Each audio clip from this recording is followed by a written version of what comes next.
bonbon. 2:30. Ganyan kainit.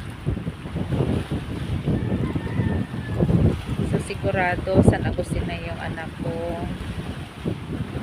Mamaya pa yung alis dyan sa San Agustin puntang Lucena. Hirap maging nanay.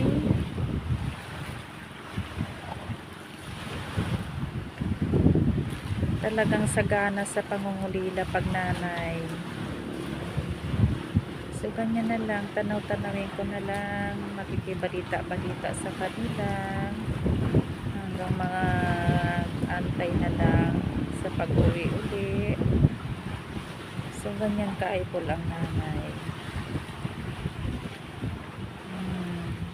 Andyan yung bonbon. Kita yung buhangina ng bonbon. So ganyan dito kalapit sa lusod ang bonbon, mga ka-idol. Yan. Yung buhanginan. Bonbon yan. Yung inyong pinangungulilahan na languyan.